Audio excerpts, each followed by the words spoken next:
Hello guys good morning কেমন আছো তোমরা সবাই আমার চ্যানেলে নতুন একটা ভিডিওতে তোমাদের সবাইকে ওয়েলকাম। তো আজ তো একটা অনেক স্পেশাল দিন, কারণ আজ তো জন্মাষ্টমী। মানে আমি এসেছি আমার বাড়িতে, মানে এই বছর আমাদের বাড়ির গোপু সোনার 5 বছর হলো। তো এই জন্য এই বছরে জন্মাষ্টমীটা একটু বড় করে হবে, কিন্তু কি বলবো কত বৃষ্টি হচ্ছে সকাল থেকে।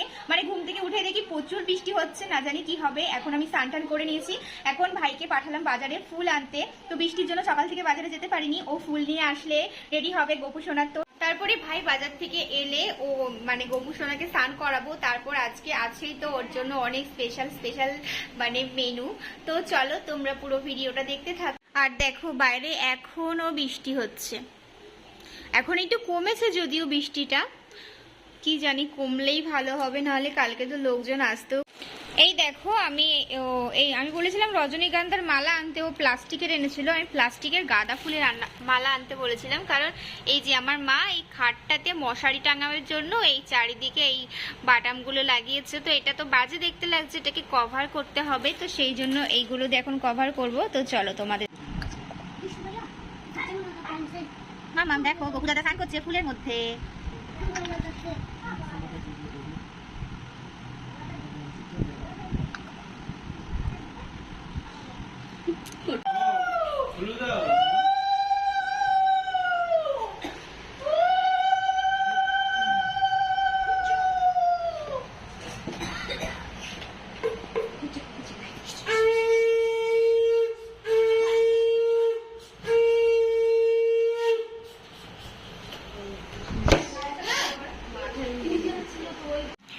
এই দেখো আমাদের গোপু সোনা স্নান হয়ে গেছে, স্নান করে নতুন জামা পরেছে আর একটা রজনীগন্ধা ফুলের মালা আর চুল পরেছে।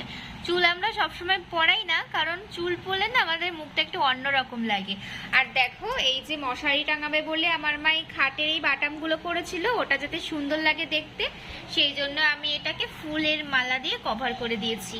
তো এখন হয়ে গেছে ও স্নান করা, এখন বাকি ঠাকুরদেরকে খেতে দেওয়া হবে, পুজো দেওয়া হবে, তারপরে শুরু হবে।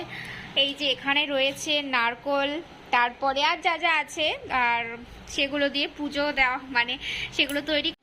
তো দেখো আমার পুজো দেওয়া কমপ্লিট হয়ে গেছে। এক গোপালকে তো খেতে দিয়েছি, এখন আমার গোপালকে খাওয়াবো। তো তারপরে কাজে লেগে পড়বো। মানে এই যে আমার গোপাল, এই যে আমার গোপাল, এই যে কি বেঁধেছো মাথাতে। আজকে রান্না হচ্ছে আমাদের পেঁপে দিয়ে ধনেপাতা দিয়ে ডাল আর আলু সেদ্ধ। এখানে এসো, এখানে এসো খেয়ে নাও। এখানে অর্পিতাও খেতে বসে গেছে। সকালবেলা ওরা খেয়েছিল পরোটা, মানে ছেঁড়া পরোটা। আর কিছু রান্না এখন হবে না, এখন আমি আর মা এখানে রান্না করতে বসবো, সেটা আমাদের গোপুর জন্য। হ্যাঁ হ্যাঁ, এখন আমি আমার বড় গোপালকে খাওয়াবো। তো এখানে এসো। এখানে দেখো এই নতুন এইটা ওভেন, এটা মানে ঠাকুরের জন্য, এটা এখন নিয়েছি। এখন আমি এটার মধ্যে পায়েস বসাবো আর এখানে নারকেলগুলো কোরাবো। আর এখানে ঠাকুরের জিনিসপত্র আছে। মা এখানে দুধ আছে, দেখো পড়ে যায় না, ওই যে ওইটা থালাটার নিচে দুধ আছে। আর এখানে আছে বড় বড় দুটো তাল দুটোকে এখন মানে ছানবো, তারপরে রেসিপি তৈরি করব। কি কি তৈরি করব এখনো জানি না, তো দেখি কি কি তৈরি করা যায়। এখানে পায়েস করার জন্য দুধ বসিয়েছি, আর এই দুধটা জাল দেব, মানে জাল দেওয়ার পর যা যা করব তাই করব। আর এখানে মা বসেছে ডাল ছানতে, এখানে বাবা খাচ্ছে ভাত।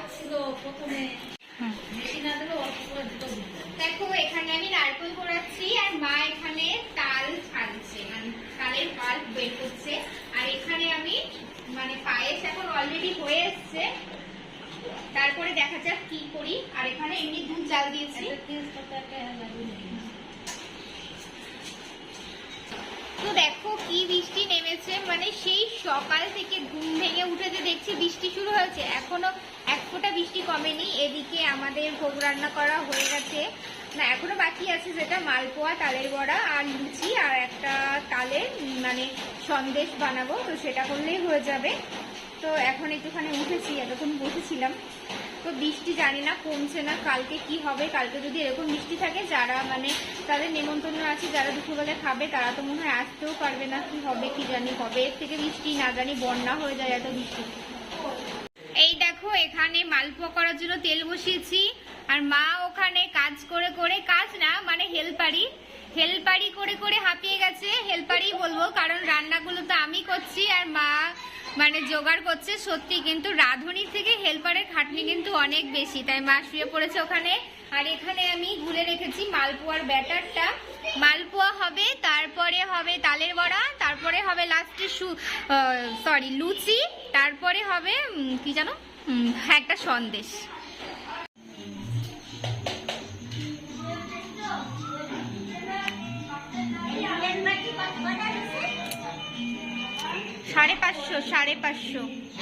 সাড়ে পাঁচশো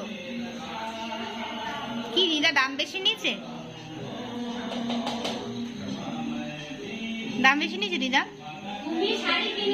তো দেখো আমাদের এখন গোছানো পুরো কমপ্লিট। এখন মা পাঁচালি পড়বে, তারপর পুজো শুরু হবে। পুজো মানে ওই পাঁচালি পড়া আর কি। আর কালকে তো কীর্তন হবে, আর কালকে ভোগ নিবেদন হবে। তো এই আর কি। তো চলো দেখো।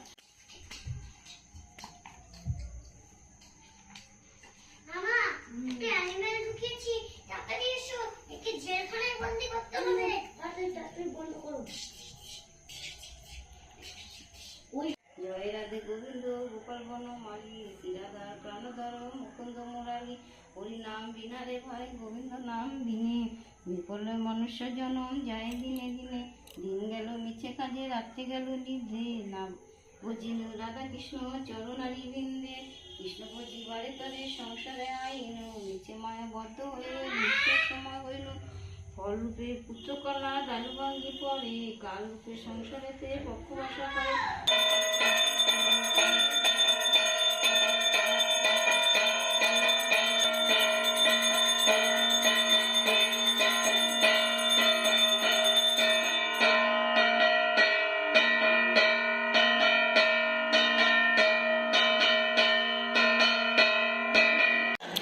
পুজো দেওয়া হয়ে গেছে। তারপর দিদাকে বললাম, দিদা আমাকে একটু জল খাও তুমি আগে, সকাল থেকে জল খাইনি। মা এখন খাবে চা আর আমি এখন খাবো নর্মাল জল। মানে আজকে যে সারাদিন উপোস করেছিলাম, বাড়িতে থাকলে আমার পুরো রাহুর মতো খিদে পায়, মানে সকাল থেকে উঠেই।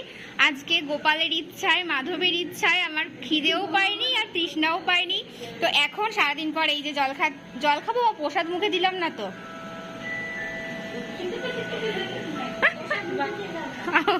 ও ভিডিও করতে করতে মনে পড়ে গেল, প্রসাদ মুখে দেবো, তারপর জল। তুমি একটু ওয়েট করো, তারপর তোমাকে পান করবো।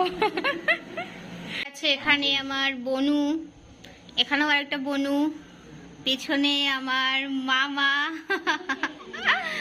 আর ওই যে দিদা, বাইরে সবাই আছে। এখন প্রসাদ দেব, প্রসাদ খাওয়া হবে এখন।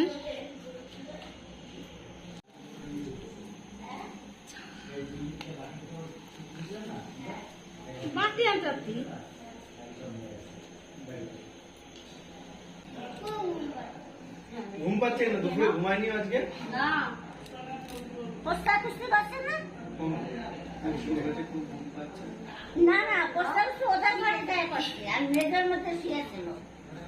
ঠান্ডা তো। তো দেখো পুজো তো কমপ্লিট হয়ে গেছে। আর কয়েকজন এসেছিল প্রসাদ নিতে, তো প্রসাদ নিয়ে চলে গেছে। আর এখন মানে সেই সকাল থেকে অনেক মানে সকলে ঠিক না, আনন্দ সহকারে সব কাজ করা হয়েছে। তো এখন মা ঠাকুরের বাসন মাজছে আর মাম্মামও ঘুমিয়ে পড়েছে। মাম্মামকে আমার ভাইয়া এসে ঘুম পাড়িয়ে দিল, মানে ওর আদি মামা। তো চলো ভিডিওটা আমি এখানে শেষ করছি। আবার দেখা হবে কালকের ভিডিওর সাথে। তো ভিডিওটা কবে এডিট করতে পারবো আমি জানি না, তো খুব শিগগিরই এডিট করে তোমাদের সাথে শেয়ার করবো। তো চলো আজকের মতো টাটা, গুড নাইট।